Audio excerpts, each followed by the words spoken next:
오늘 저는 이제 기독교의 가장 핵심적인 교리이자 또 우리 하나님에 대한 교리 중에 하나인 삼위일체 하나님에 대해서 말씀을 전하고자 합니다. 삼위일체 하나님에 대한 내용은 결코 복잡하거나 이렇게 꼬여 있거나 어렵지 않습니다. 막 책 한 권으로 막 복잡하게 적혀 있지 않고 두 줄로 간단하게 아주 말할 수 있는데요. 정말 심오한 내용일수록 단순하고 계속해서 분명하게 아주 분명하게 말해지는 것처럼 삼위일체 하나님에 대한 내용은 우리 성경에서 보여주신 그대로 성부, 성자, 성령 이렇게 삼위로 하나님이 존재하시는데 하나님의 그 본질은 다 동등한 참 하나님이시다. 그 성부, 성자, 성령 하나님 모두 참 하나님이시다. 이렇게 고백하면 삼위일체 하나님을 믿는다라고 고백할 수 있습니다. 정말 간단하고 분명한 교리이죠.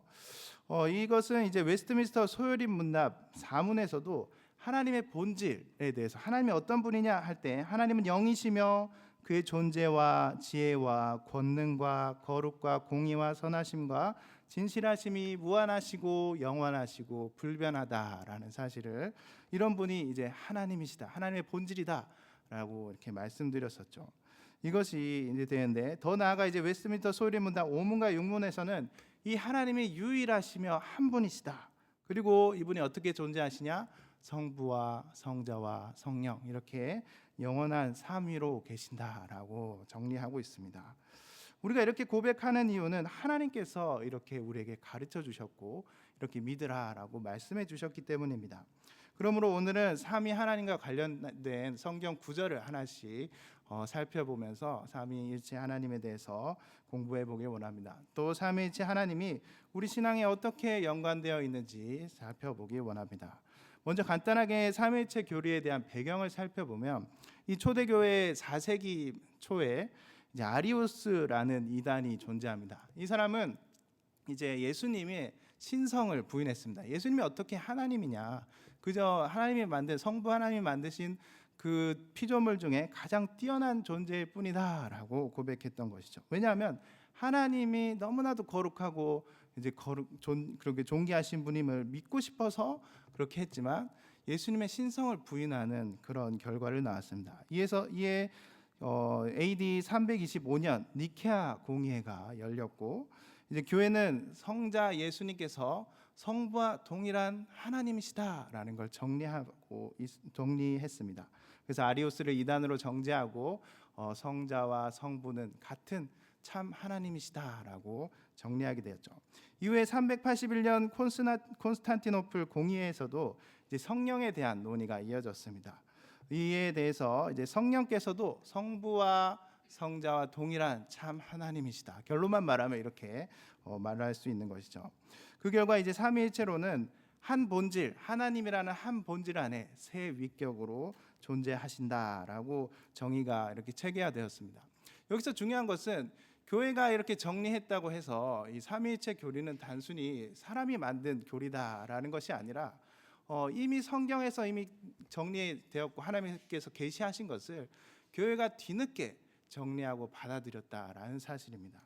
그러므로 이제 니케아 콘스탄티노플 공회 이후 이 삼위일체 하나님에 대한 교리는 우리 가운데 정말로 중요하고 하나님에 대한 이제 중요한 우리 신앙의 중심으로 자리 잡게 되었죠. 이처럼 우리도 삼위일체 하나님을 바르게 이해할 때 하나님의 구원과 우리의 신앙이 더욱더 깊어질 수 있습니다. 이 시간 그것을 한번 우리 경험해 보길 원하는데요.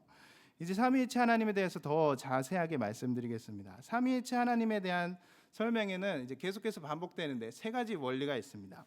이거 반복돼가 해서 말씀드리는 이유는 이제 기억하시라고 말씀드리는 건데요. 첫 번째로 하나님은 본질적으로 한 분 참 하나님이십니다. 신명기 6장 4절을 보십시오.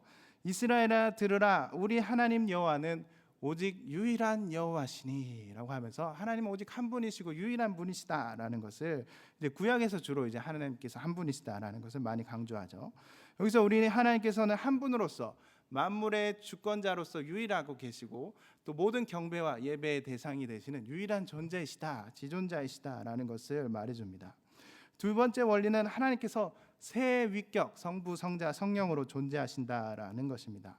이 세 위격은 각기 구별되면서도 본질적으로 한 분 참 하나님이시라는 거죠. 여기서 위격이란 삼위일체 하나님께서 성부, 성자, 성령 각각으로 구별되게 존재하신다라는 걸 말하기 위해 나온 단어인데요. 이를 이제 좀 더 이제 풀어서 말하면 성부는 성자와 성령이 아니고, 성자는 성부와 성령이 아니고, 성령은 성부와 성자가 아니다라고 표현할 수밖에 없는 거죠. 우리의 이해에서는 이렇게 아니다라는 식으로밖에 표현할 수 없습니다. 또 다르게 말하면 성경이 말하는 아버지께서 하신 일, 성부께서 하신 일은 성부가 하셨다라고 성경에서 분명하게 말하고 있어서 성부께 마땅한 영광을 돌립니다. 또 예수님이 하신 일은 예수님이 하셨다라고 성경에 그대로 적혀 있죠. 그래서 예수님, 성자 예수님께 그대로 영광을 돌립니다. 또 성령이 하신 일은 성령 하나님이 하셨다라고 신약 성경에 분명하게 적혀 있어서, 또 구약에도 하나님의 영이 하셨다라고 말하면서 성령 하나님이 하셨다라는 것을 분명하게 구별해서 하나님께, 성령 하나님께 대한 영광을 마땅하게 돌리죠. 그리고 마태복음 28장 19절을 한번 보십시오. 예수님께서는 이제 부활하시고 가서 너희는 가서 모든 민족을 제자로 삼아 이제 아버지와 아들과 성령, 이게 이제 성부, 성자, 성령인데요. 성령의 이름으로 세례를 베풀라라고 말합니다. 예수님은 단순히 하나님의 이름으로 세례를 베풀라라고 말씀하시지 않고 따로 구별해서 모두 성부, 성자, 성령을 다 고백하면서 이 구별되게 성부 삼위일체 하나님에 대해서 말하고 있습니다. 이처럼 신약 성경에는 이 구별이 너무나도 잘 나오는데 구약에서는 아직 이 계시가 아직 이 이해가 부족하기 때문에 하나님, 하나님의 사자, 하나님의 영, 이렇게 다양한 방식으로 하나님에 대한 표현들이 나오는데요. 이게 신약에 가서 좀 더 분명하게 삼위일체 아버지, 성령, 성자, 아들 이렇게 나오는 것입니다. 그러므로 이제 마지막 세 번째 원리는 이 성부, 성자, 성령은 본질이 같으신 하나님이다라는 것입니다. 요한복음 10장 30절에 보십시오. 예수님께서는 나와 아버지는 하나이다라고 말하면서 나와 아버지는 같은 동일한 분이다라고 말씀하셨죠. 이처럼 성자 예수님께서 아버지라고, 성부를 아버지라고, 하나님을 아버지라고 표현하는 순간 성부라는 존재가 계시는구나라고 이게 말해지는 것입니다. 또 예수님께서 나를 아들이라고 표현했기 때문에 우리는 예수님을 성자 예수님이라고 부를 수 있는 것이죠. 또 고린도후서 3장 17절을 보십시오. 주는 영이시니 주의 영이 계신 곳에는 자유가 있다라고 말하면서 여기서 주는 하나님이고 영은 성령이신데 이제 같은 성령도 하나님이시다라고 말하는 구절이 있죠. 마지막으로 오늘 읽은 본문인데요. 고린도후서 13장 13절입니다. 주 예수 그리스도의 은혜와 하나님의 사랑과 성령의 교통하심이 너희 무리와 함께 있을지어다 하면서 이 성부, 성자, 성령 하나님께서 동일하게 한 구원의 사역을 위해서 일하신다, 함께 협력하신다, 하나로 일하신다라는 것을 가장 잘 보여주는 구절입니다. 조금 더 살펴볼까요? 머리가 복잡하지 않죠. 분명하게 성경 구절을 보니까요. 창세기 1장 1절 2절을 보시면 성부 하나님에 대해서 이제 태초에 하나님이 천지를 창조하시니라 하면서 하나님의 영이라고 표현하죠. 이제 성령님이 그 가운데 창조 가운데 함께 하셨다라고 말합니다. 또 요한복음 1장 1절과 2절을 보시면 태초의 말씀, 즉 이제 성자 예수님이 계신다는 거죠. 이 말씀은 하나님과 함께 계셨으니 이 말씀은 곧 하나님이시니라 하면서 성자 예수님도 이 태초 가운데 함께 창조 사역을 하셨다라고 고백합니다. 그리고 마지막으로 마태복음 3장 16절 17절이 가장 인상 깊은 구절 중에 하나인데요. 예수님께서 세례를 받으실 때 성부 하나님의 음성이 있습니다. 이는 내 사랑하는 아들이요 내 기뻐하는 자라라고 성부 하나님께서 말씀하셨고 성령이 비둘기같이 임하셨습니다. 세 분이 다 따로 구별해서 나타나심을 보여주죠. 이 외에도 정말 삼위일체 하나님에 대한 구절은 정말로 많습니다. 이것을 이제 교회가 받아들이고 하나님은 삼위일체로 계시고 이 삼위 하나님은 모두 같은 하나님이다라고 고백하게 되는 것이죠. 이 하나님에 대한 이해는 단순히 머리로 이해하는 것이나 단순히 신학의 영역이 아니다라는 것을 말씀드리기 위해 계속해서 성경을 가지고 말씀을 드리는 겁니다. 이제 이 삼위 하나님에 대한 믿음이 우리에게 어떤 의미를 주는지 하나씩 살펴보기 원하는데요. 먼저 우리는 우리의 구원을 완성하시는 구속사 속에 이 삼위 하나님이 나타나신다는 것을 볼 수 있습니다. 성경은 성부 하나님께서 우리를 구원하시기로 작정하셨고 또 성자 예수님께서 그 구원을 이루셨고 성령 하나님께서 그 이루신 구원을, 성자께서 이루신 구원을 우리 삶에 적용해 가신다라고 그렇게 표현합니다. 먼저 성부 하나님에 대한 작정에 대한 구절을 보시면 에베소서 1장 3절에서 5절을 보시면 이렇게 나와 있습니다. 에베소서 1장 3절에서 5절 말씀인데요. 네, 하나님 곧 우리 주 예수 그리스도의 아버지께서, 성부께서 곧 창세전에 그리스도 안에서 우리를 택하셨다라고 말하죠. 또 그 기쁘신 뜻대로 우리를 예정하셨다. 이 예정과 택하심을 이제 작정이라고 많이 표현하는데, 하나님께서 우리를 구원하시기다. 이제 너 이 사람 김민규라는 사람을 내가 구원해야겠다라고 작정하신다라고 표현하는데요. 이처럼 성부 하나님의 작정이 우리 구원의 시작이 됩니다. 그리고 성자 예수님께서는 그 계획을 십자가에서 완성하셨죠. 그래서 십자가에서 뭐라고 말씀하셨습니까? 내가 다 이루었다라고 말씀하셨습니다. 그리고 요한복음 6장 38절에서도 내가 온 것은 아버지의 뜻, 나를 보내신 이의 뜻을 행하기 위해 왔다. 이 성부의 뜻을 행하기 위해 왔다라고 말씀하셨습니다. 이와 관련된 구절들이 정말로 많이 있죠. 또 성령 하나님께서 우리를 삶에 적용하신다. 그 구원을 적용하신다는 구절 중에 하나는 고린도전서 2장 10절에서 12절 말씀인데요. 오직 하나님의 성령으로 이것을 우리에게 보이셨으니 성령은 곧 하나님의 깊은 것까지도 통달하시느니라. 하나님에 대하여 깨닫게 하신다는 거죠. 이는 우리로 하여금 하나님께서 우리에게 은혜로 주신 것들을 알게 하려 하심이라. 우리에게 은혜로 주신 것이 무엇입니까? 바로 구원이죠.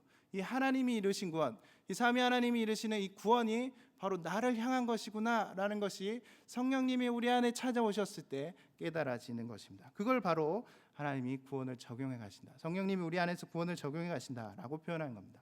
또 다르게 약간 더 예를 들어보면 예수님이 이제 만약에 병을 치료한다라고 생각했을 때 예수님이 백신을 개발한 분이다 이렇게 하면 이 백신을 접종하는 건 성령님이 하신다, 마치 행동대장처럼 성령님이 일하신다라고 보아도 좀 더 이해하기 쉽겠죠. 이처럼 우리의 구원은 단순히 우리를 하나님이 구원하셨다라고 표현하기에는 훨씬 더 하나님의 풍성한 은혜가 우리 안에 담겨 있습니다. 그걸 삼위일체 하나님에 대한 이해로 생각한다면 훨씬 더 나의 구원이 정말로 놀라움 가운데 있구나라는 것을 생각할 수 있죠. 그리고 다음으로 이제 성례와 관련해서 말씀드려보면 이 성례에는 세례와 성찬이 있죠. 이 세례와 성찬은 삼위일체 하나님에 대한 이름이 분명하게 나오는 예배의 한 요소이기도 합니다. 마태복음 28장 19절에서 예수님께서 아까 본 말씀인데요, 성부와 성자와 성령의 이름으로 세례를, 아버지와 아들과 성령의 이름으로 세례를 베풀라라고 말씀하셨죠. 이처럼 세례는 삼위일체 하나님의 구원 역사에 우리 성도가 들어가는 시작을 의미합니다. 이제 물 세례를 통해 성부와 성자와 성령의 이름으로 세례를 주노라 하면서 모든 성도가 아멘 하죠. 이 말은 이제 우리가 이제 삼위 하나님의 가족에 모두가 참여하게 되었다. 그 교제 가운데 우리가 들어가게 되었다라는 것을 눈으로 확인하는 겁니다. 또 이어서 성찬은 그 삼위 하나님의 구원 역사에 우리가 지속적으로 참여함을 의미합니다. 그래서 주님 오신 그날까지 나를 기념하라 하면서 예수님이 성찬을 제정하셨죠. 근데 이 성찬을 통해 이 단순한 빵과 포도주가 예수님의 피와 살이 될 수 있는 이유가 무엇입니까? 왜냐하면 성령님이 이 포도주와 빵에 영적으로 임재하시고 우리 가운데 임재하시고 또 예수님이 이것이 내 피와 살이라고 말씀하셨던 것을 우리가 믿기 때문에 이것을 믿음으로 예수님의 살과 피다라고 실제적으로 우리에게 임한다라는 것을 믿음으로 나아가면서 이 성부 하나님과의 교제에 참여할 수 있는 것입니다. 이렇게 삼위일체 하나님으로 성찬을 이해한다면 훨씬 더 풍성할 수 있겠죠. 이렇게 세례와 성찬은 삼위 하나님과 우리가 연합해 있고 그분 가운데 우리가 생명을 시작하게 되었고 유지하게 된다라는 것을 성례로 우리가 날마다 체험할 수 있습니다. 다음으로 기도와 관련해서 한 번 더 말씀드릴까요? 기도는 삼위일체 하나님과의 교제 속에서 이루어집니다. 우리는 성령의 도우심을 받아 예수 그리스도의 이름으로 성부 하나님께 나아가는 존재입니다. 로마서 8장 26절 27절을 보시길 바랍니다. 성령께서 우리의 연약함을 도우신다 되어 있습니다. 우리가 어떻게 기도할지 모르고 어떻게 기도해야 되고 이 기도가 정말 하나님께 닿을까 이런 믿음의 연약함이 있을 때 성령님이 우리를 도우십니다. 또 말할 수 없는 탄식으로 우리를 위해 성령님이 친히 간구하신다라고 되어 있습니다. 또 예수님께서는 요한복음 14장 14절에서 내 이름으로 무엇이든지 내게 구하면 내가 행하리라 라고 말하면서, 예수님의 이름으로 우리가 기도할 때, 예수님은 마치 이제 내가 하나님이라고 이제 표현하면서 재밌는 표현이죠. 이렇게 말하면서 내 이름으로, 예수님의 이름으로 기도드릴 때 성부께 우리가 기도가 올려진다라고 말하고 있습니다. 이렇게 기도는 성자의 이름으로 우리가 들으시겠다라고 성부께서 약속하신 것이기도 합니다. 그래서 성령이 우리가 어떻게 해야 될지 기도를 가르쳐 주시고 우리를 위해 기도하시며, 또 성자의 이름으로 들으시는 그 기도를 성부께서 들으시겠다고 약속하셨습니다. 그래서 우리는 기도할 때 삼위 하나님께서 나의 기도를 돕고 계시는구나, 이 나의 기도가 이 삼위 하나님의 그 도우심 가운데 은혜 위에 서 있구나라고 믿을 수 있어야 됩니다. 이렇게 말씀드리면 오히려 그러면 기도할 때 성부를 불러야 되나, 성자를 불러야 되나, 성령을 불러야 되나, 더 복잡해지시지 않습니까? 근데 그냥 하나님, 주님 이렇게 기도해도 됩니다. 근데 중요한 것은, 제가 이렇게 말씀드리는 이유는 우리의 연약한 기도, 우리의 죄 많고 부족한 우리의 작은 입술로 하는 이 기도가 하나님께 닿을 수 있는 이유는 삼위 하나님의 은혜 위에 있다는 것을 말씀드리기 위함입니다. 그러므로 연약한 우리 죄 많은 기도, 우리 작은 손으로 모아서 하나님께 드리는 이 말씀 하나에, 말 하나에 성령님이 임재하시고 성령님이 함께 하십니다. 우리의 기도를 돕고 계십니다. 그리고 성자 예수님의 이름으로 우리의 기도가 동봉된 그 편지가 성부 하나님께 전달이 됩니다. 그리고 성부 하나님이 그것을 받으시겠다, 내가 응답하겠다라고 약속하셨습니다. 이 분명한 든든한 구조 위에 우리가 서 있기 때문에 우리의 작은 기도, 내가 어떻게 기도하든지 간에 내가 작은 신음 하나 속에서도 하나님이 나의 기도를 듣고 계신다라고 우리가 확신할 수 있는 것이죠. 그리고 더 나아가 우리는 최고의 기도인 송영으로 그렇게 하나님께, 성부, 성자, 성령 하나님께 모든 영광을 돌리며 기도를 마칠 수 있어야겠죠. 그리고 마지막 축도에 대해서 살펴보겠습니다. 우리는 예배를 마칠 때 이 삼위일체 하나님의 이름을 선포합니다. 고린도후서 13장 13절에서 주 예수 그리스도의 은혜와 하나님의 사랑과 성령의 교통하심이 너희 무리와 함께 있을지어다라고 선언하죠. 이 축도는 우리 삶의 기초가 우리를 위해 십자가를 지신 예수님의 은혜 위에 있음을 선포하고, 또 성부 하나님의 끝없는 사랑이 우리의 삶을 지탱하고 유지하고 계시며, 또 성령님의 교통하심으로 이 성부와 성자와의 끊을 수 없는 언약 가운데 우리가 있음을 선포하는 것입니다. 이렇게 이 삼위 하나님의 은혜 가운데 우리 삶이 있다라는 그 선언으로 예배가 마쳐지죠. 그래서 우리는 이런 믿음 위에 예배를 마치며 삶으로 돌아가면서 주님을 위해 살아갈 수 있는 겁니다. 그러므로 우리는 삼위 하나님의 구원을 묵상하고 성례와 기도를 통해 더욱 친밀히 예수님 하나님과 교제하며 축복의 선언 위에 삶을 살아가는 존재들입니다. 우리가 이 은혜 속에 이미 있지만 이것을 알고 살아가는 사람과 모르고 살아가는 사람들의 그 신앙에 대한 깊이가 달라질 수 있겠죠. 이제 그러면 이 삼위 하나님을 믿는 사람의 삶은 어떻게 달라질까요? 첫째로 우리는 통일성, 다양성 위에 통일성을 가질 수 있어야 됩니다. 삼위 하나님이 제가 아까 어떻게 존재한다고 말씀드렸습니까? 삼위, 서로 삼위가 섞이지 않고 혼동되지 않고 혼합되지 않는 삼위가 계시면서 한 하나님으로, 본질이 같으신 하나님으로 함께 협력하여 계신다라고 했습니다. 그렇다면 우리도 이 원형에 맞게 우리가 우리의 형상대로 사람을 만들자라고 했던 그 존재가 바로 우리라는 것을 기억해야 됩니다. 그래서 우리는 그 서로 사랑하시며 완벽한 협력 속에 하나님께서 존재하신다는 사실을 알고 서로 사랑하며 협력하는 관계로 나아가야 됩니다. 삼위 하나님께서 어떻게 그렇게 계시냐 할 때 네 글자로 상호내주라는 말을 씁니다. 이게 어려운 말인데요. 이걸 이제 페리코레시스라고도 표현하는데 잊으셔도 됩니다. 중요한 건 서로 사랑하시고 완벽한 협력 속에 있다는 것이죠. 근데 더 나아가면 우리가 상대방과 우리가 함께 연합해서 그리스도 안에서, 예수님 안에서 하나 된 한 공동체 아닙니까? 근데 서로 사랑하고 협력하는 것이 정말로 어렵죠. 또 내가 다른 사람을 위해 내가 포기하면 포기할수록 나는 어떻게 됩니까? 나라는 존재가 좀 부정되고 좀 더 찌그러지게 되고 가려지게 됩니다. 근데 삼위 하나님의 사랑은 결코 그렇지 않습니다. 서로 사랑하는 것은 나라는 존재도 존중되고 상대방이라는 존재도 존중됩니다. 그래서 서로가 존중받고 하나 되는 그 과정 가운데 하나 되는 것이 바로 삼위일체의 본질이라고 할 수 있겠죠. 그런 삶을 우리 가정에서 또 우리 교회에서 우리 사회에서 그렇게 실천해 나갈 수 있다면 정말 이 세상이 아름다운 세상이 되지 않을까요? 그래서 하나님께서 우리의 형상대로 사람을 만들자라고 하는 것은 그냥 사람을 만들고 아담과 하와를 만들고 끝나는 것이 아닙니다. 이 아담과 하와 또 우리 전체를 만들면서 서로 사랑하면서 협력하는 그 세상을 만들자라고 했던 하나님의 원대한 꿈을 한번 생각해 보시고 그렇게 살기를 소망해 보시기 바랍니다. 둘째로 우리는 성령을 따라 이렇게 살기 위해서 성령을 의지하여서 예수님을 통해 성부 하나님께로 날마다 나아가야 됩니다. 성부 하나님께서 우리에게 예수님을 보내주셨죠. 그리고 예수님이 내가 너희를 위해 성령을 보내겠노라 하고 성령 하나님을 보내주셨습니다. 근데 우리는 하나님께로 날마다 예배하며 나아갈 때 이 역순으로 나아갑니다. 성령님을 의지하여서 예수님을 닮아가고 또 예수님의 말씀을 따라 순종하면서 성부 하나님께 모든 영광을 돌리면서 그렇게 역순으로 살아갑니다. 이것을 안다면 우리가 날마다 어떻게 서로 사랑하고 협력할 수 있느냐 할 때 이 삼위 하나님께 날마다 성령님 나의 부족함을 도와주시고 의지합니다. 주님 성령님 도와주시옵소서 그렇게 나아가는 자세로 나아가게 되겠죠. 또 어떻게 나아가야 되냐? 성령님은 결코 자기의 목소리를 내지 않습니다. 자기의 음성을 내지 않습니다. 거룩한 수줍음이라는 별명을 갖고 계시는데요. 성령님은 그렇게 하면서 예수님만 온전히 증거합니다. 예수님의 말씀만을 깨닫게 하시고 드러나게 하시고 우리를 설득해 가십니다. 예수님을 따라 살아가도록 그렇게 우리를 만들어 가시는 겁니다. 그리고 우리가 그렇게 예수님을 닮아갈 때 어떻게 될까요?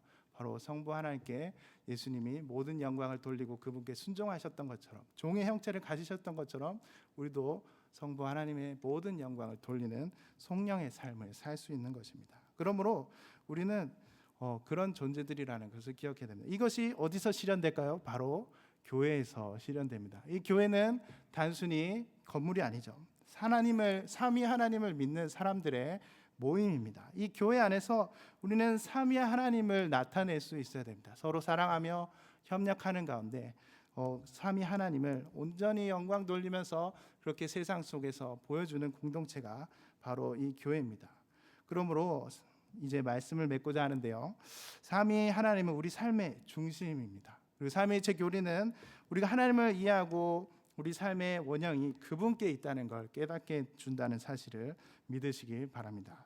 이제 우리는 삼위 하나님의 서로 사랑하시는 삶이 우리의 삶이 되어야 함을 마음에 새겨야 됩니다. 그렇게 우리의 삶이 삼위 하나님께 모든 영광을 돌리고 또 그분의 사랑을 전할 수 있기를 간절히 소원합니다. 다 함께 그렇게